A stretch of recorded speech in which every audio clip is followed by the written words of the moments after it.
पण महायुतीमध्ये तरी कुठे अलबेल आहे? आता तुम्ही काल परवाच म्हणालात की नवाब मलिक आले तर आम्हाला मान्य नाही. बरं, त्याच्यावर प्रश्न असाही आहे की नवाब मलिक हे त्यावेळी देखील होते विधानसभेला, त्यावेळी तुम्ही इतका विरोध नाही केलात तसं आता करताय. फुटेज काढून बघा. विरोध केलेला, पण त्यावेळी ते चालले ना. आम्ही म्हटलं होतं नवाब मलिक हा महायुतीचे उमेदवार नाहीत, किंबहुना तिकडे वेगळा उमेदवार होता. माहिती घ्या. आजही आमचं म्हणणं हेच आहे. आणि मुद्दा तपांचा आहे, मुद्दा हिंदुत्वाचा आहे, मुद्दा मुंबईच्या संरक्षणाचा आहे, मुद्दा भारतावर मुंबईवर हल्ला करणाऱ्या लोकांच्या समर्थनार्थ उभ्या असणाऱ्या व्यक्तीच्या विरोधातला आहे. हो, आणि आम्ही तो सडेतोडपणे मांडणार. आमचा अजितदादांच्या पक्षाशी वैर नाही.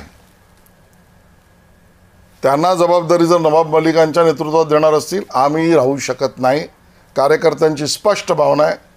आम्ही वरिष्ठांना ते कळवलं आहे. वेगळं लढणार कोण? भाजप. आम्ही महायुतीतच लढणार, नवाब मलिकांच्या नेतृत्वात राष्ट्रवादी सोडून. स्पष्ट.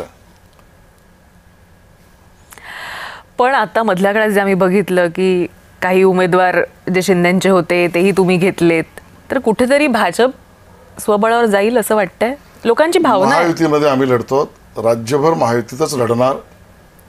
देवेंद्रजी कुटुंब प्रमुख आहेत, एकनाथजी आमचे वरिष्ठ नेते आहेत. राज्यात अन्य भागात अजितदादा पवारांचे नेतृत्व आहे. तिथे बसून निर्णय करतील. रामदास आठवले जे आहेतच. विरोधकांना फायदा होईल असं काही करणार नाही. पण त्यांचे उमेदवार तर घेतलेच की तुम्ही.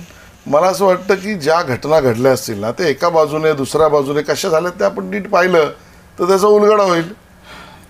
सर्वसाधारणतः महायुतीमध्ये एकमेकाचे उमेदवार घेऊ नये या पद्धतीची चर्चा झाल्यानंतर सुद्धा ज्या इथल्या तिथल्या गोष्टी झाल्या आहेत, ते आता कुटुंब प्रमुख म्हणून देवेंद्रजी आणि एकनाथजी आमचे नेते म्हणून ठरवतील.